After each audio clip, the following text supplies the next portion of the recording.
Facebook and Twitter. Tonight we're very happy to have with us Mr.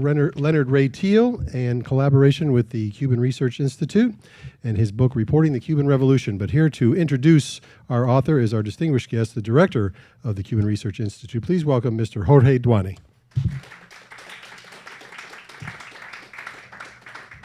Thank you very much, and good evening, everyone. It's a great pleasure to partner with Books and Books to bring the best work on Cuban and Cuban-American authors. And also, tonight's presentation is co-sponsored by our colleagues at the Kimberly Green Latin American Caribbean Center at FIU. I will just briefly introduce our guest speaker tonight so that we can hear him speak. Leonard Ray Teel is Professor Emeritus of Communication at Georgia State University in Atlanta, where he taught for more than 30 years and also founded and directed the Center for International Media Education. Dr. Teel also founded the Arab-U.S. Association for Communication Educators and is the founding editor of two journals. One is the Journal of Middle East Media, and the other is called the Atlanta Review of Journalism History. He holds a PhD in history from Georgia State and also an MA in history and a bachelor's degree in history and a minor in journalism from the University of Miami. He's the author of 5 books, including the one he's going to be talking about tonight. The others are titled The Public Press, 1900-1945, The History of American Journalism, published in 2006. Ralph Emerson McGill, Voice of the Southern Conscience, published in 2001, which won the Association for Education and Journalism Mass Communication Prize. Into the Newsroom, An Introduction to Journalism, published in 1988, which has been translated into Chinese, Arabic, Spanish, and Armenian. I hope you can read those languages. And his first book was titled Irma, A Black Woman Remembers, 1912 to 1980, published in 1981. Dr. Teel, before being an academic, was an active journalist and conducted journalist training in the Middle East, North Africa, and China. He was also a reporter here in Miami, Fort Lauderdale, Washington, Lancaster, and Atlanta. And in Atlanta, he won an Associated Press Award and with CNN shared in a team broadcast Emmy for coverage of the 1995 Oklahoma City bombing. In 2014, Dr. Teel received the Sidney Kober Lifetime Achievement Award from the American Journalism Historians Association. So without further ado, help me welcome Dr. Teel.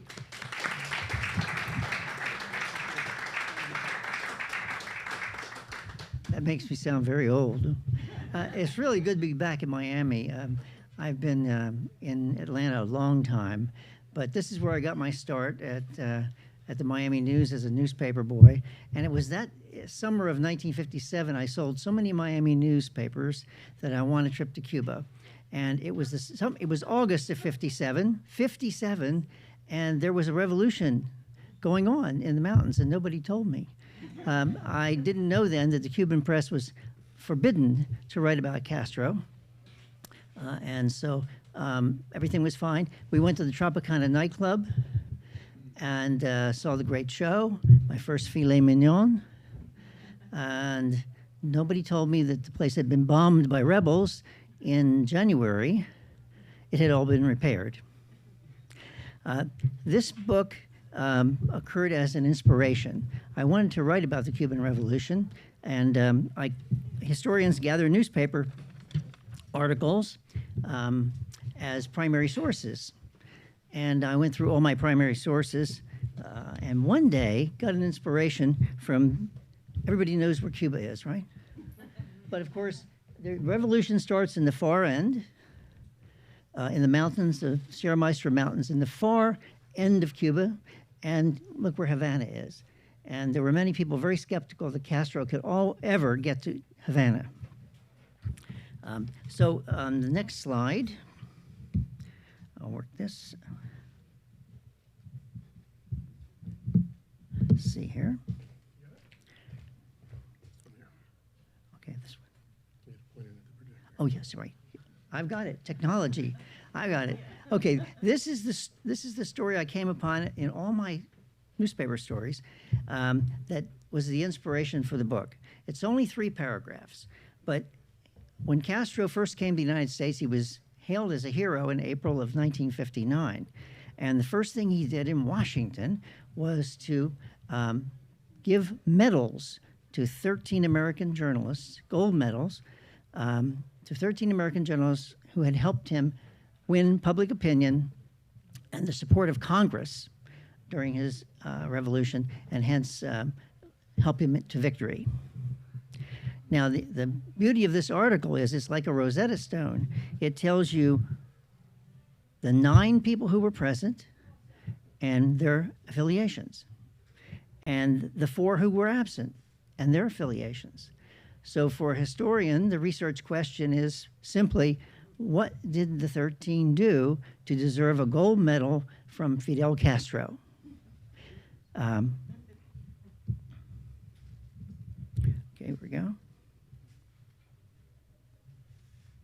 I'll come back. Okay, I got it. Here's the gold medal. And it basically says, a few things that surprised the journalists when they received it.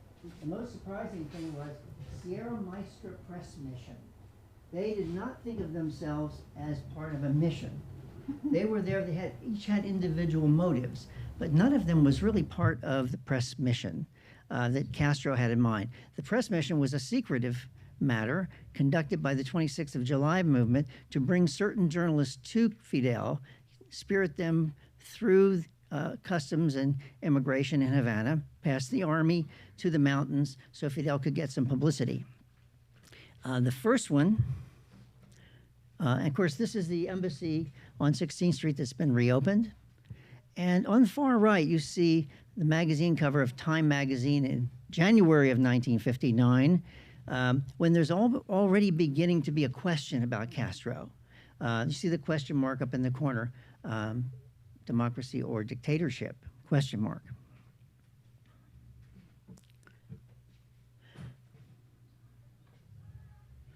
I'll get this straight. Here we go. Here we go. Okay, so the first journalist to reach Castro, to be brought to Castro, is Herbert Matthews of the New York Times. And much has been written about him because he was the first one to get there, the first one to come out, and his story appeared on page 1 of the New York Times in February of 1957. One of the most important aspects of his scoop was that he's the first one to declare that Castro was alive. The United Press in December of 1956, 2 months earlier, had a story that almost all of the invading force that Castro led had been captured or killed, and Castro was among the dead. So officially, Castro was dead. So he had a very urgent need to let people know that he was alive. And that was one of the most important things that Matthews did for him, Herbert Matthews. But also Herbert Matthews passed along his own views and Castro's views. Castro insisted that he was a champion of democracy, that his main goal was to defeat the dictatorship, establish freedom of the press, and promote free elections. And Matthews actually accepted this as reality and vouched for Castro. So when the story appears on the front page of the New York Times, it's not only an announcement that this man is alive, but Castro says he's fighting successfully. And also he's doing this to take down the dictatorship and establish free elections and a democracy. Matthews' story was such a scoop that it created a sensation. And he himself in later times said he set the stage. In journalism, we call that agenda setting. In other words, he set an agenda for what people should care about and what they should look for, what they should be interested in. And so other journalists immediately had to follow this up. Jules Dubois, let me get him up.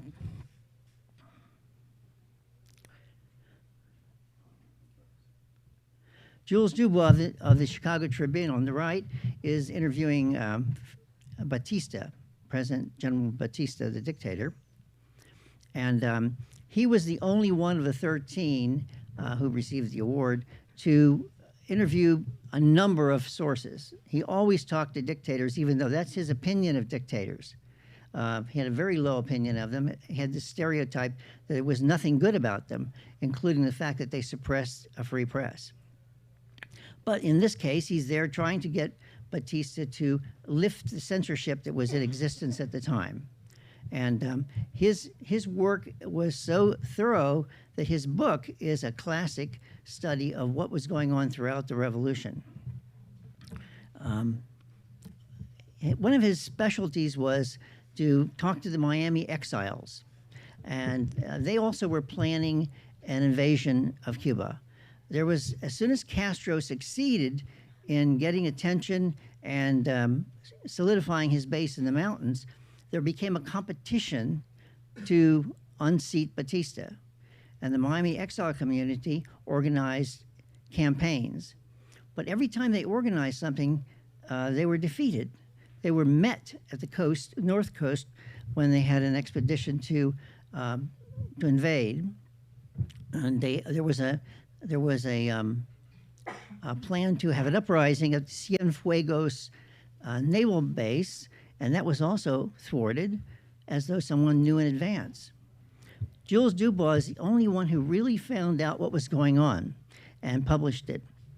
In Miami, there were a number of spies who were working for Batista and paid by Batista to regularly report what was going on. And one of them, in particular, Marisol Alba, hosted the rebels, the Cuban exiles in Miami, when they were planning these events. But they didn't know about this. She was so charming. She'd been a television star in Cuba beforehand, and she was fairly wealthy, but they thought the wealth came from her career in television. As it turned out, they needed to figure out what was going on. And finally, since they were amateurs at sabotage, they were not sure what was going on, but they finally decided to trip the consul of Cuba on his way back through the Miami airport back to Cuba. And when they tripped him, he dropped his briefcase, and they opened the briefcase, and in there they found a lodestar of evidence. All of the people who were in the pay of Batista were listed there and how much money they were to be paid. And among those names was the woman they trusted so much, Marisol Alba. So that's pretty much was the story that prevented, the reason the Cuban exiles in Miami never really competed well with Castro. They were always thwarted by spies. Let's see the next one now.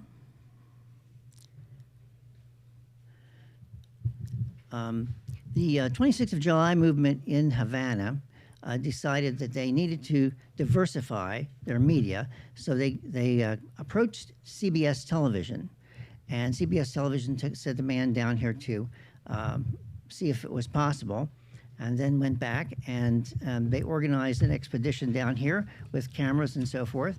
That's Robert Tabor, one of the 13 who received the gold medal, on talking to 3 American teenagers who had fled from the Guantanamo naval base, that's where their parents were working, and joined the rebel unit.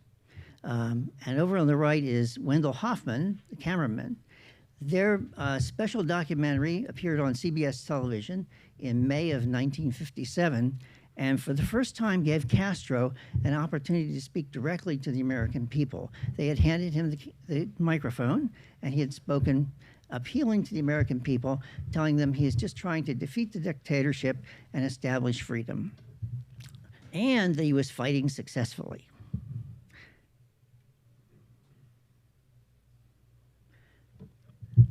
When Matthews first reported in February of '57 that Castro was alive, this man on the right, Andrew St. George, according to his wife, who's still alive, came out of the bathroom with a towel wrapped around his waist, and he'd been shaving, and he had Matthew's story in his hand, and he said, "I wish I had done this. I wish I had done this." And so he does it then. He goes to Cuba, but he's only an adventure writer. He's not a credentialed member of the press or any television station or such, or magazine. He goes for Cavalier Men's Magazine. And when he arrives in Santiago, Tabor and Hoffman from CBS are still up there working. So Che Guevara tells him, "You can't go in yet." And also Che Guevara doesn't trust him, thinks he might be a CIA. So Che keeps him out and just delays him until Tabor and Hoffman leave, and then they let him go see Castro. Well, as a matter of fact, he spends not 3 hours with Castro, as Matthews had, or 2 months with Castro, as Tabor and Hoffman did, but 4 months, and actually travels with the troops. So for this adventure story, he has all kinds of really good information. In fact, he's the only one to get involved in a battle where bullets are flying, and he's nearly hit. And toward the end of his journey out of the country, he's arrested by the army. And he's held in the Moncada prison, where others had been tortured before. And one of the potential torturers is snapping a bullwhip. And he figures this is where he's going to die. He's a Hungarian, so he doesn't have any protection from being a U.S. citizen. So he's facing his death when the telephone rings, and they free him. He has no idea why he's being let go. He gets back to New York with all the stuff he needs to write the stories, and that's when his wife, Jean, who told me this, says, well, she called her sister-in-law, who was with the CIA, and her sister-in-law contacted the consul in Santiago, who, by the way, was at a party and really didn't want to leave, but under the circumstances did get this job done and freed Andrew St. George from that prison. So Andrew St. George's story is so good, and his photographs are so great, this is in late 1957, that picture magazines become interested in him. And he wasn't making a lot of money with Cavalier. In fact, he had to pay his own expense account until he was reimbursed. But now he gets the interest of one of the nation's leading picture magazines, and it's Look magazine. Life is the most famous, but Look is second. And Look sees real advantage here in getting a jump on Life. So we have competition going on here, just like when CBS beat NBC. Now we have Look trying to beat Life. And so St. George goes for Look, but he also gets another customer, Coronet magazine. Coronet magazine doesn't want any pictures. They don't do pictures, but they do want Castro to say in his own words what he fights for. So he writes an article called Why We Fight, 5 pages in his own words about why we fight. And it's totally wonderful. He's going to establish a new world for Cuba.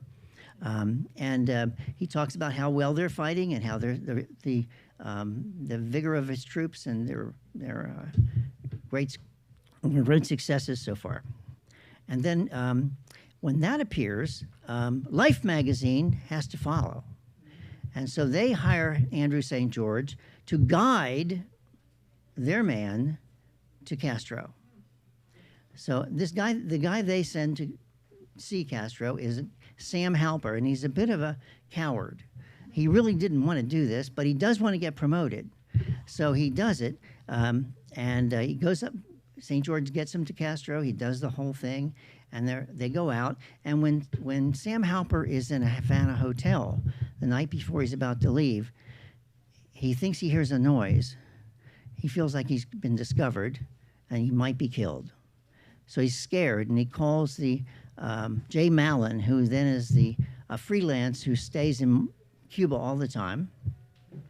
And he says, Jay, I think they're coming to get me. And Jay Mallon, it's 3 o'clock in the morning, and Jay Mallon says, go ask the desk clerk. I asked Jay. Jay was still alive. I said, well, why didn't you help him? He could take care of himself. He was just jumpy. This makes me to the point that, while all 12 of the 13 journalists were dead by the time I did this, there was Gene St. George still alive, Jay Mallon, who knew some of them, who was in Havana and still alive and living in Washington. He's since deceased. And so there were people who could help me. And there was one of the 13, of course, who was still alive. We'll get to him.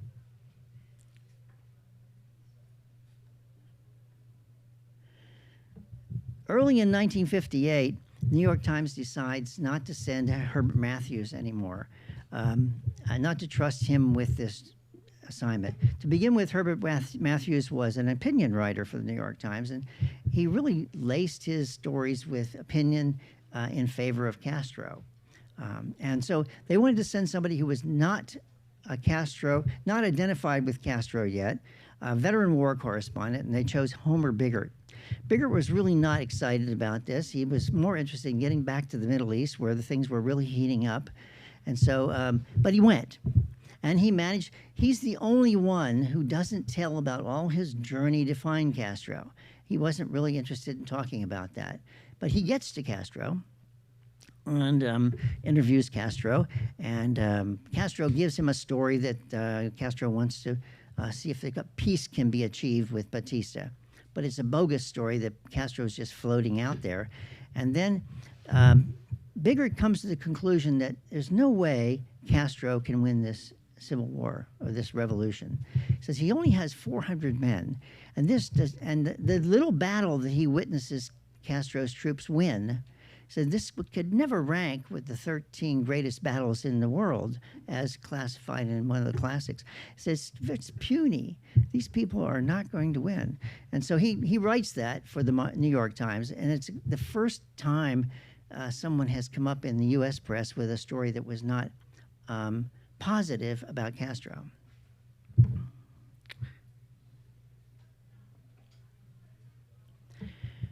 Here's the leading radio guy who goes. Now, I was able to get his radio transcripts from the archives at the University of Georgia because he submitted them for an award. He wanted to win an award called from the National Award and thought he really did some great work. Charles Shaw slipped away, told his station he was just taking a vacation, and went to Cuba. Once again, with the help of the 26th of July movement, he was eased on.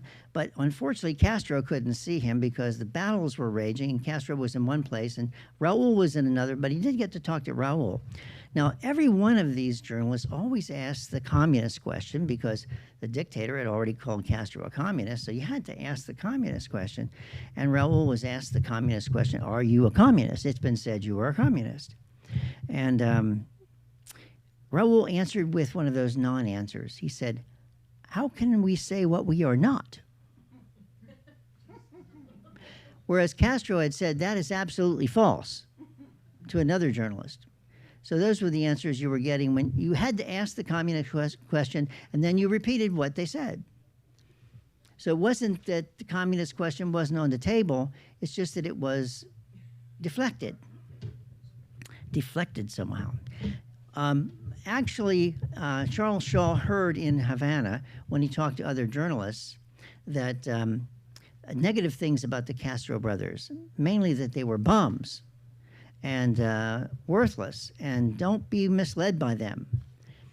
He did put that in his report, but he discounted the value of what they said on the grounds that they had never gone to the mountains. There was a feeling among all of these journalists, if you didn't go to see Castro, or at least Raul, and see what was going on, you were not authoritative enough to speak on the issue. You couldn't just take the word of journalists, as he called them, lazy journalists who stayed in hotels in Havana and tried to write about the war from there. So because of his attitude toward this, he discounted anything that was negative about the Castro brothers. He didn't win the award, by the way. This is the youngest guy and the only guy who was alive at the time. He was very young. He just graduated with a PhD from Princeton University, Karl Meyer. And he was, once again, he's an opinion writer on the Washington Post, but he doesn't write the big opinions. He handles the letters to the editor. He's new. He's green. And so they're bringing him up, smart, but green. And he knows he really wants to go to Cuba, and he's been talking to the 26th of July guy, Betancourt, who's in the Washington office of the 26th of July. They had New York, Washington, and Miami offices, as well as the underground in Cuba. And Betancourt says, I can get you to Castro. And he says, okay, well, I'd like to go, but they won't send me. He knows they won't send him because he's a junior member, And if anybody's going to go see Castro, it'll be a senior person, not him. Who would send him? He's an editorial writer anyway. So he does what all journalists do. He's going to get the story and then tell them he has it. So he takes 2 weeks vacation, and he goes to Havana, but he covers himself by sending a telegram to his boss. Hi, I'm in Havana. I'm having a good time here in Cuba, and they say they can take me to the mountains. What do you think? And then he leaves before getting an answer, because he doesn't want an answer. He just wants them to know what's on his mind. And so he goes up the mountains. He spends 2 weeks there. He's caught in a hurricane. A hurricane comes through, but then he goes back down. And in Santiago, he gets the answer to the telegram, which is very vague. It says, do what you like. So he has approval. And in Washington, at the Washington Post, he's greeted as a really kind of, wow, you did it. And he did so much. He got so much information, both in his Havana interviews and in the mountains, that they feature him on Sunday. It's with a big picture and an ad in advance and a 6-part series. So he really made a splash for his career. So once again, the motives of these people were not too they were obvious. He was trying to advance his career, and some of them were trying to rejuvenate their careers. Of course, St. George was trying to make money because he was freelance. So there's all kinds of reasons why they were going, but they really weren't going to promote Castro. They were going to do something for themselves. This is the only woman of the 13, Dickie Chappelle. She was a famous World War II photographer. She eventually died when she stepped on a landmine in Vietnam. But for Cuba, she had just come back from covering the rebels in Algeria, seeking independence from France. And they had sneaked her in, covered up as an Arab woman. And so she was used to this kind of thing, and she really wanted to go to Cuba. Herbert Matthews had inspired her, too, like he'd inspired others. And so she goes around, tries to get someone to send her. She's a freelance, so she doesn't even have an adventure magazine that wants to send her. But finally, the Reader's Digest will send her. Now, the Reader's Digest doesn't use photographs. But she's going to take a lot of photographs, she hopes. But what they do, they digest things. Some of you know what the Reader's Digest is. They take long stories and make them shorter so you can read them faster. Condensing is what it's called. So they want her to condense the entire revolution into one article, starting with 1952 when Batista seized power and going on to the present. That's 7 years. Condense it all. And they'll do a drawing. So she goes. She's so happy to be going. And as all of these journalists did, they disguised themselves when they went through immigration at Havana International, Jose Marti International Airport. She disguised herself as the fiancée of a sailor at the Guantanamo Naval Base. And so she travels across country, and gets there, and they're checking her out, and they approve her, and she gets into Santiago.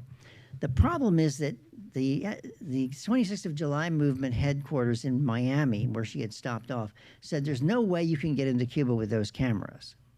We're going to keep them for you. When you get there, we'll send them to you.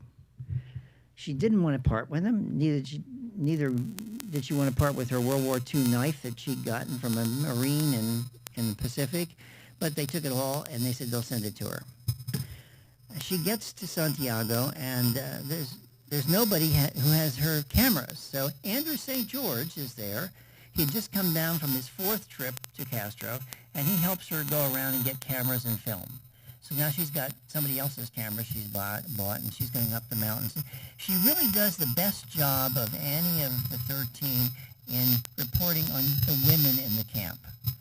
Velma Espin is Raul's girlfriend. He later marries her. And Celia Sanchez is Castro's constant companion. So she has a woman's eye for these people, but she also she also determines what Castro's main fault is. She says he always has to have an enemy. He always has to have an enemy. He's shouting all the time. He always has to have an enemy, and that's more true than she probably realized. You can see how fond she is of the rebels and how much they like her. So she's there actually when he wins, and she goes into Havana and takes pictures and so forth because she's there just in the last month of the revolution. Now, during the last month of the revolution, the Toledo Blade decides to send a reporter. The Toledo Blade had a local angle. The Toledo Blade heard that one of its citizens, a military man, retired, but still young fairly, had gone to train Cuban soldiers for Castro, and in the Northern Mountain campaign. And so we got him. His name is William Morgan, and he's made a captain and does a lot of training. Now, he abandoned his wife and 2 children in Toledo, but he did find another wife in the revolution. Olga becomes his wife, and not only is that a strange relationship, but he also is now worried about his American citizenship, whether he's going to be deprived of his citizenship.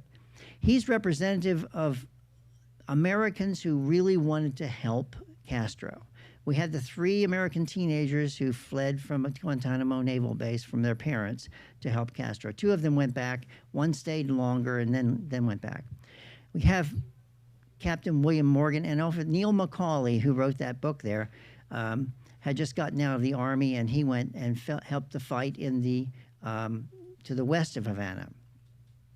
So these people helped, but not only these people, but people in the United States actually gave money.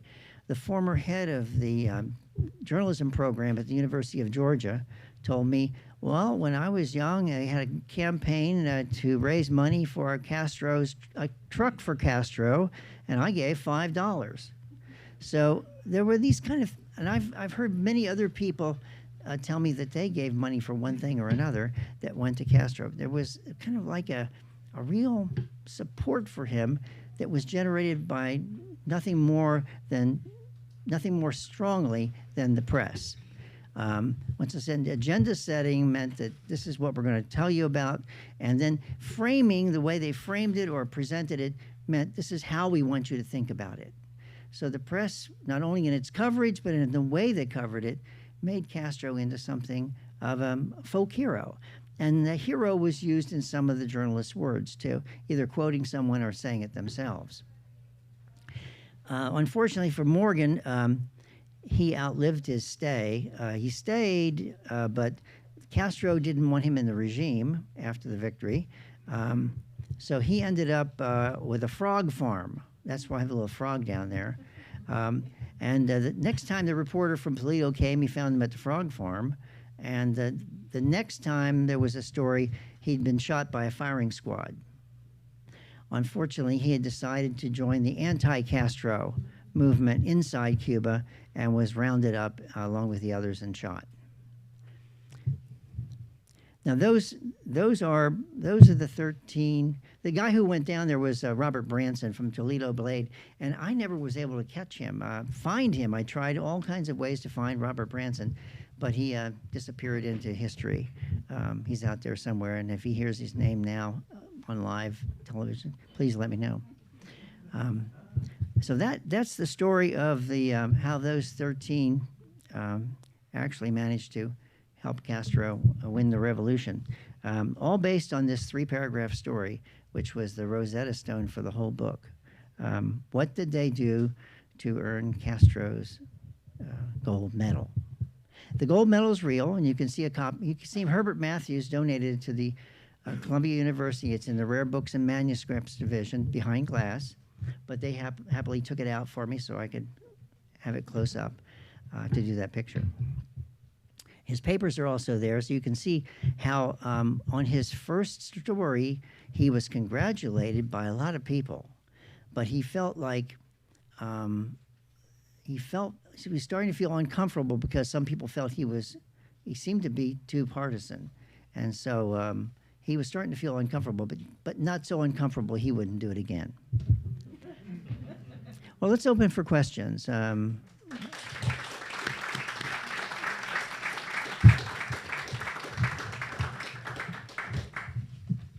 I really enjoyed writing this book, I'll tell you. Since it was all laid out for me, I just had to do the work. What is the name of the book? Reporting the Cuban Revolution, how Castro manipulated American journalists. Can you talk about how Herbert Matthews was brought to Cuba? How was that negotiated and facilitated? And also, what was some of the early coverage like of the revolution, particularly Moncada? Did the Herald write any stories on that? I know I might have missed the New York Times, and there was a lot of censorship in Cuba at the time, but that might be really interesting to look at too. Moncada was in '53, Right. So I didn't get really much into that. I mean, I know about it. In fact, Castro talks about Moncada in his conversations with St. George, and so he capsulizes it. And I've read about Moncada, but you want to know how Matthews got there. Well, basically, he had a contact in New York with the 26th of July movement, and they moved him down to Miami.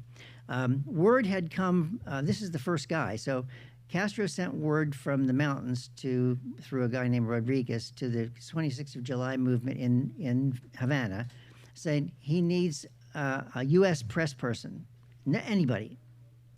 And Ruby, the head of the New York Times bureau in Havana, thought of Herbert Matthews because of his interest in Cuba. Matthews had been down for a few trips before him on Batista's regime, writing stories on Batista's regime. So she contacted Herbert Matthews and said they're looking for somebody, and Matthews immediately took a vacation and came down and talked to the 26th of July people in Havana. Now, he's a kind of an old guy by now. He'd covered the Spanish Civil War. He was young in the 20s. And they look at him and they don't think he's the guy that they want to talk to. They thought he was the go-between because he's too old to climb the mountain. And he says, no, I'm going to do it. So he's insistent. So word gets to Castro that the guy who's coming to see you is real old, won't be able to get up where you are. So Castro, for the only guy he does this for, he comes down halfway out of the mountain, and they meet halfway up. And it's tough for Matthews as it is to get that far. But Matthews only spends 3 hours with him. But a couple photographs are taken, that's good. And they smoke cigars, as you saw them. And Castro and Matthews makes these hurried notes, which are also in the file in the Columbia records. Forms this opinion of him that he's really honest and really means what he says. At the same time, Castro is marching people past him. And later on, after he comes to the United States, Castro says, well, I fooled him. I marched the same people past him several times. And he thought he had more troops than he did. So, and when he says that, Matthews is beside him and is a little bit embarrassed. I was fooled, okay. So that's how he got there. And after his exclusive then, other people want to go. And so this 26th of July committee in Havana orchestrates it. Like I said, they wanted to get somebody, not Matthews again. There's a meeting in which they say, not Matthews again, we already have him.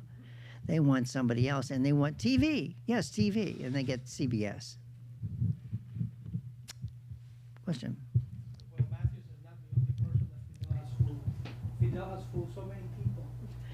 This is current, yeah. It's unbelievable, How does he do it? Well, look, I wrote a 113-page psychoanalytic study of Castro that was published in Spain. I spent a year reading closely all the interviews that he has done about his life. Right. Fidel is a survivor. He had a very difficult childhood, full of trauma, a lot of problems with his father.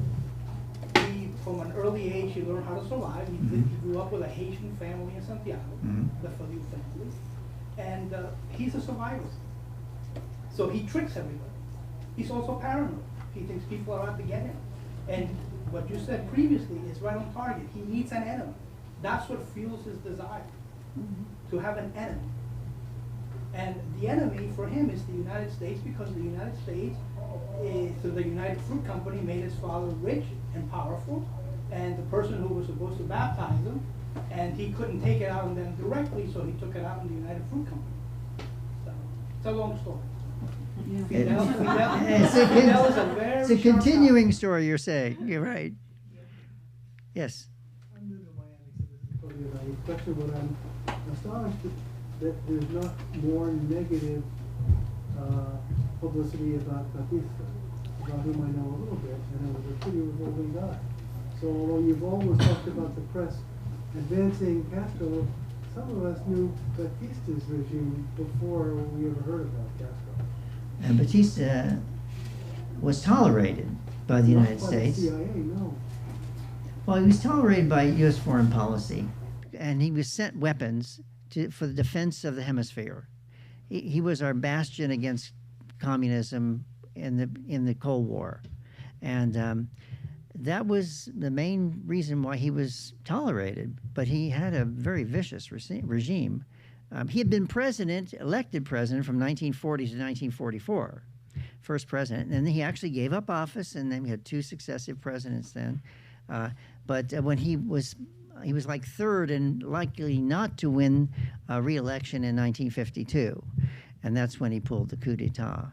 And with his friends in the army, he had come to power through the army, so the army was. I think the army thought they were going to get some good deals from him, especially the senior officers. That's one of the speculations, and I think they were rewarded. But that's why you know, he's a dictator, yes, but he was a dictator on our side. And he's not the only dictator we've ever supported, right? If he's on our side. And so that's the way it was. That's the way it was going. Question? Didn't some of those journalists hate him because they covered other dictators like Hitler? Right. Most of the journalists did feel that this guy was evil, and that Castro, therefore, was a blessing. I mean, they understood he was evil, but he was supported by our government because of the communist menace, you know. Any other questions? It's interesting because when Nixon talked to Castro, if I understood the story correctly, he came away with the impression that Castro didn't really know what being a communist was. Yeah, well, I got. That's just a phrase. What I've heard is that when on that first visit to the United States, of course, Eisenhower left town to go to Augusta to play golf. It was not an official trip for the government. The government didn't invite him. He was invited by a nervous group of editors in New York who had been publishing all these stories, trusting their reporters. These are the gatekeepers. In journalism, we call them the gatekeepers, the editors, the producers, and so forth. These are the ones who publish, actually say, okay, that's good, publish it. The top echelons. And the American Society of Newspaper Editors, four of the governing council met over lunch in New York over martinis one day in January after Castro had taken over and said, for our speaker this year, let's invite Castro.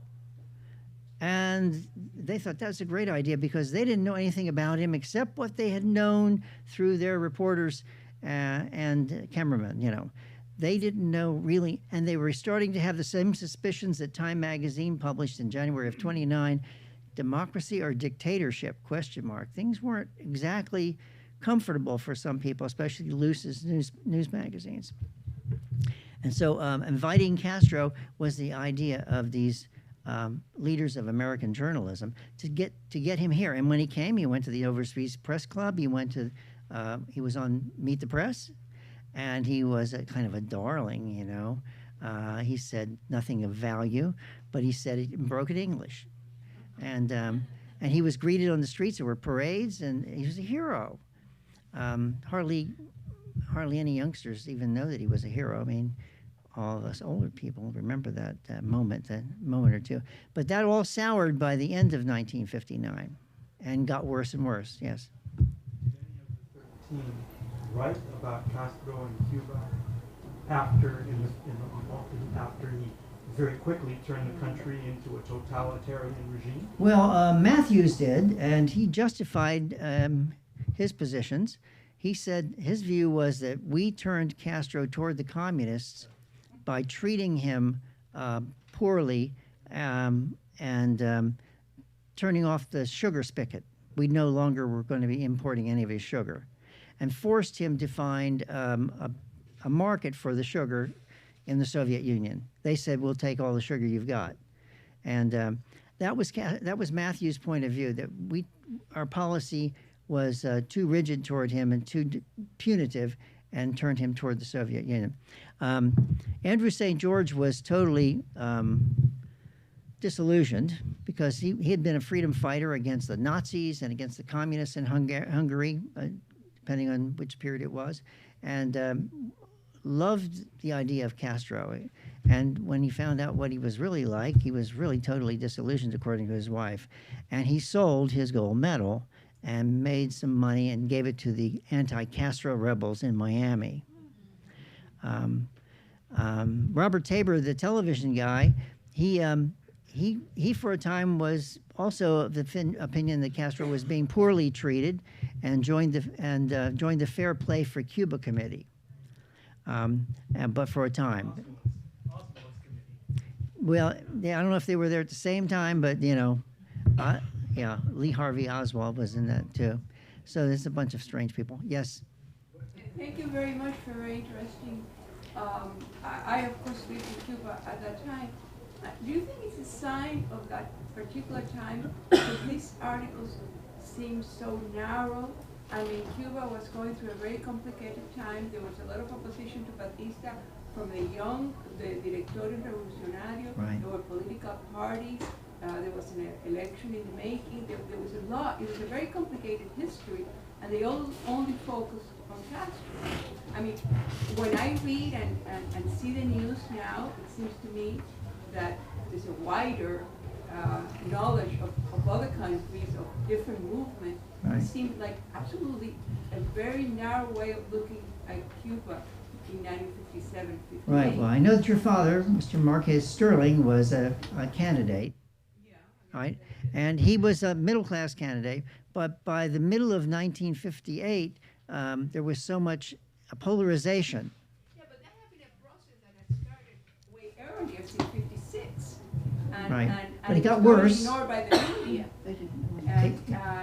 And not only that, the students, the Directorio de Ataque en el Palacio in 1957, a lot of things were happening in Cuba other than Castro, and they only focused on him. It seems to be like very narrow journalism. You're right. You're absolutely right. Well, do you think it was a sign of the times? I mean, was the way the journalism, there was no internet, there was no satellites. Well, it may have had something to do with the way North Americans view Latin Americans. Yeah, you think you work for 3 hours and you're an expert in the country. Well, when Gabriel Marquez accepted the Nobel Peace Prize in 1982, he said that North Americans tend to look at Latin Americans through North American eyes, and that in that way, Latin Americans are forever less known. And I think there's a lot of truth to that. These North American eyes were going down there seeing democracy, and they were talking to another potential dictator instead. Yes. This happens before. This has happened before, though, hasn't it? And it happens again. Well, yeah, the journalists press don't know what they're talking about. Yeah, the first study in the 20th century done on this was done by famous journalist Walter Lippmann and his colleague Charles Mers, and it was published in 1920. It was a thorough analysis of hundreds of copies of the New York Times coverage of the Russian Revolution. And their conclusion was that the journalists grossly misled American public opinion and the government through their reporting. And the reason was that they were mostly reporting what they hoped to see or wished to see rather than what was really happening. And that was a thorough study done over 3 years of coverage of the Russian Revolution. So it's also possible that these journalists who went to Cuba were hoping or wishing that Castro was telling the truth. Ha ha. I was a journalist myself, and I always wondered if people were telling me the truth. But I did usually say, he said. Any other questions? Well, thank you very much.